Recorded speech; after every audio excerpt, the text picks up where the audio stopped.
Hey, folks, Gene Galin here with the Chatham Journal. I'm with Coach Austin Work. I know that because it's right there on his jacket.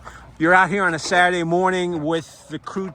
How'd you get involved with this? Let's start off with that. I moved here about 5 years ago, so that's how I did. I know the men's team here at University of North Carolina has been around for 55 years, and the women's team was part of that originally, and now they are a part of the varsity program, one of the NCAA Division I programs at UNC. So how do we get involved is we got involved to come down here, and I love coaching guys in boats, and I like moving boats, so it's a good So mix. did you used to crew? I did. I rode in high school up in Connecticut. And I can tell, let's just hope nobody gets stabbed out here today. They're very serious sometimes. Yeah. Sometimes. All right, so these guys, there's a lot of activity going on. So you rolled out at what time this morning? We got here around 7:30. All right, and what's the whole process that's going on? So what these guys are doing here is they're putting the boats together. Every time we want to travel, we have to take these 61-foot boats and go from our boathouse, take all these parts off that are called the riggers, put them on our trailer here. We go to a new site, we put them into slings, we have to put them back together. So it's a lot like Legos and Legos to get them going again. All right. And you don't want to step on them in the middle of the night. No, yeah, exactly. We want to do that. And the boats themselves are pretty fascinating. They're about 61 feet long. They weigh about 205 pounds. They're carbon fiber. They cost anywhere between $50,000 and $65,000 a piece. They're really, truly remarkable boats in general, but specifically remarkable, technological advancements over the last 150 years of boat building. They were wood as recent as 45 to 50 years ago. So here we are now with these unbelievable machines, and it's pretty cool to see how the guys put them together, respect it, and we take care of them. All right, let me ask you this. I noticed on the hulls here you've got names on Yes, that. sir, What's the significance of those? This is a coach of ours and a longtime member of the University of North Carolina men's rowing program. He was an athlete, he was a coach, he was a coxswain, assistant coach, head coach. He's been all over the place. He's a huge part of our program. Adam Cottrell. Over there, that name is one of our former rowers. He rowed with us for 1 year and then the Naval Academy for 3. He's a phenomenal young man who unfortunately passed away in a training accident with the Marine Corps. He was a pilot, a really remarkable man. We've got so generally when you name a boat, you name it after someone who's donated money to the team or someone who's very important to the program. And usually that's similar, but we do whatever makes the most sense in the moment. Okay, what's the lifespan of one of these boats? Boy, what should it be? We are, as a club team at University of North Carolina, our average age of a boat is between 10 and 15 years old. The competitive lifespan can be that long. Realistically, it starts to lose stiffness after about 5 or 6 years. So we want them to be as stiff as they can be so that we are going as fast as we can. We don't want a noodle, we want a 2x4. It's a little bit faster that way. So the guys in general, I would say we try to be, we're starting actually a plan next year to make sure that all of our boats are on about a 6 or 7 year cycle. Competitively, that's a really good metric to have. So what happens to your retired boats? It depends. We often can sell them to programs that are just trying to start up, high school teams, master's teams who are looking for a boat that's a little bit cheaper. They don't maintain value. They're like cars. They don't maintain value real well over the years, particularly certain manufacturers do, others or if they're an international boat or how well it was cared, if it was on salt water, variables like that. So what we will usually do is keep it on our trailer or at our boathouse over at University Lake for 3-4 years unused, and then finally we'll go ahead and sell it. We might need parts from it. It'll sit there as kind of it waits for us. Let's put it that way. You mentioned stiffness. Yeah. Can you explain to someone who has no idea about crewing what exactly that means? Sure. So the carbon fiber is a very stiff material, right? The objective is we've got an engine that is 8 men, about 2,000 pounds, and they're trying to drive the boat as fast as they can through the water. If there's going to be any flex in that boat, it's not going to, 1, go straight, or 2, stay above the surface well enough, or go in a straight line. We want it to be like a laser, right? So we want these things to be as stiff as they can for as long as they can. All right. How do these guys opt to be on the crew team? I think they come to it for a whole host of reasons. One, either they did it in high school, which is we don't get a ton of guys who rode in high school, but we are getting more and more of them, which is nice. I think often what we will get is folks who love being outside, folks who love to train. They are looking to do something new in college, and they join our program once they get here. We're about 95% walk-on athletes. All right, so you put up signs around the quad, and that's how you get your literally recruits? Exactly what we do. We put up signs around the quad, advertisements on the TVs in the dining halls, and then we send out information to folks who are interested in, if you want to join a program, compete around the nation, and race against fully funded varsity programs, beat some of those programs. That's a lot of fun. So the guys will jump in. Speaking of fun, how long have you been coaching? 20 years. 20 years. 23. Yeah. Here at UNC, I'm in year 4. Okay. Out of the 4 years that you here at UNC, what have been one or two of your favorite experiences? Oh boy, I would say probably last spring was my favorite experience so far, until actually this spring. We had a remarkable turnaround in our results. The guys are super invested and involved in the process. They're taking a lot more accountability in their training, and they're really kind of ferocious competitors now. It's been awesome. Okay. Why do you coach?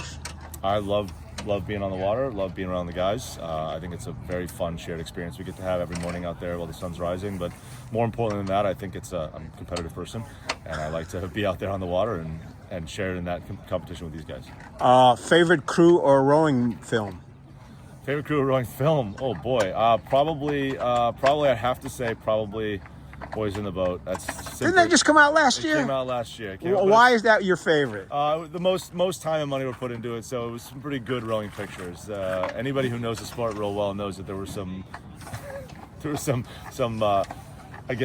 chances taken with how rowing works and how it looks. But at the same time, the story was remarkable, true story, of course, and I think it was shot very well. So. All right, so you're one of those guys that sits there and kind of picks apart the mistakes they made. Every rower in the country does. Everyone, yeah, absolutely. All right, we were talking about the folks out here. How many boats are you running? Is it 2 or 3 right now? Well, our men's team is going to be running 5 men's 8s this spring, which is the biggest we've ever had. I know for the women's teams, they are running. Each league and each conference is different with the requirements for what they have competitively. I know that our guys, we run 5 men's 8s. All right, and how many crew members do you have total? Right now on the roster, we've got 46 people. So we've got 40 rowers and 5 what are called coxswains. The coxswains are the people who are really in charge, if we're being totally honest. Yeah, I met one of them this morning. So there's Sam Perry right there. He's one of them. But they are the guys who they are the men or women on our team who steer the boat. They keep it straight. They have a microphone. They have a computer that tells them. You got a computer on one of those boats out there? Yeah, a little GPS. Oh, okay. Going, yeah. How does someone become a coxswain? The first thing is they've got to be little. The next one is they got to be loud, and they got to be willing to boss around a bunch of big guys. So that's the objective with that one. Yeah. Oh man, that's like every geek's dream right there. Every competitor, these guys are competitive. I would even say the coxswains are probably more competitive than the athletes sometimes. All right. Most of the time. Is there a love-hate relationship between the rowers and the coxswain? No, I think it's ultimately a relationship that garners a ton of respect in both directions. All right. How many competitions are you? You might have 4 this year. Is that what you have coming up? For the men's program, yes, we have 5 this spring. Okay. And then we have 4 in the fall. So we'll do 9 or 10 annually, depending on what it is. It's a heavy lift for these things. So some of our races are up in Boston or Oak Ridge, Tennessee, or all over the place. So we travel long distances to race, and as a result, they're expensive. But also, we have to train and be sure that we're right before we're going to put a trailer on the road and drive 8 hours. All right. When you're out there racing these, how do you determine which races you're going to participate in? Because you're a club team, is that right? We are, yes, yeah. We are what I kind of refer to as like a hybrid team. So we have a very large operating budget, a lot of people on the roster, and a fleet of boats in our own boat house. So some club teams will maybe practice once a week. We train 9 times a week. So that designation doesn't necessarily fit us as well as the other club sports. I will say that we will choose competitions based on making sure that the coaching staff does, that we would try to make it so that we're learning something with each one and advancing through each one. So we're not going to pick maybe our hardest competition as our first one or our weakest as our last one. We want to make sure that there's going to be an increase in quality and I guess speed of racing throughout the year. We also want to find programs of similar speed, similar size, where we're going to get accurate, like results that are accurate for us, that we can compare nationally for rankings and know what seeding will look like going into the championship. So it sounds like you kind of try to get a good mix of, hey, we'll do well against these guys will be competitive, and this race may be a stretch for us. Is that? I think so. Yeah, we certainly put our nose out there into some big, serious fights. But I also know that we are confident in the training we're doing, so I'm not necessarily concerned about really anyone. I know if we're going to go up against competitors who've beaten us in the past, it's going to be a smaller margin if there's going to be a margin at all this time. So you mentioned training. What right. What are the specifics of your training? I assume it's not just out there rowing. No, it's not. So we train 9 times a week. 5 of those will be on the water. And then of the remaining 4, 2 will be in the weight room and 2 will be on the rowing machines. And that's what we do on a weekly basis. There are certain weeks that are a little bit heavier than others. A standard practice is going to be anywhere between 60 and 90 minutes of aerobic or cardiovascular conditioning. Some of those are going to be with more intense intervals. Some of them are going to be longer distance, lower intensity.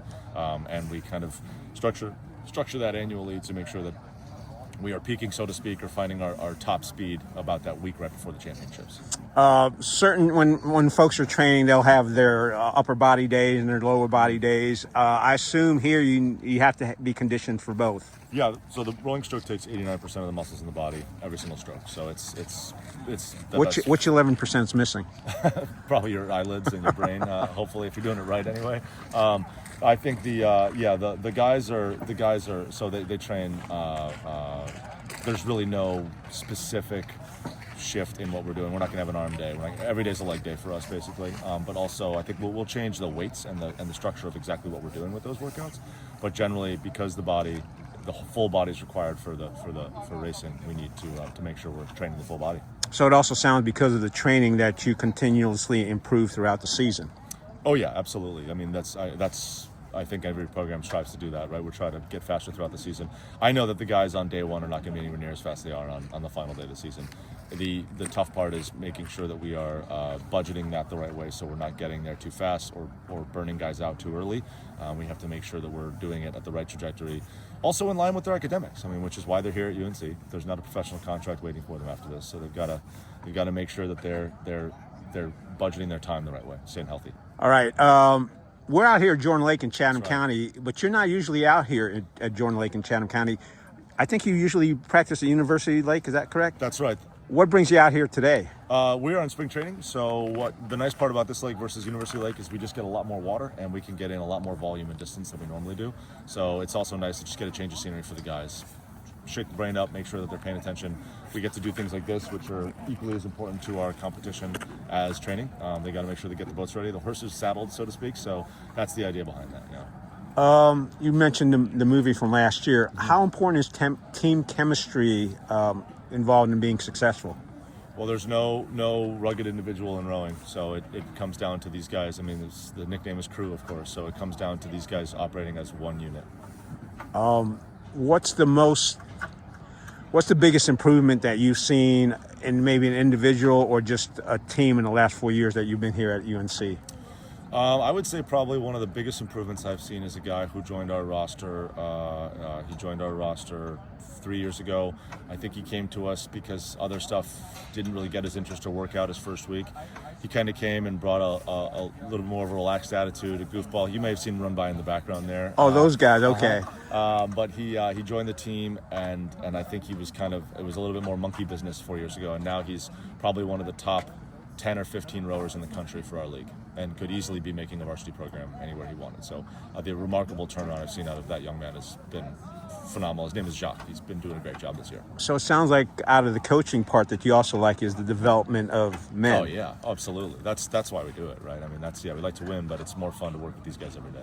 All right. Anything else you need to let the folks in Chatham County know about your program? Go Heels. Go Heels. All right. Coach Work, thank you very much. Thank you.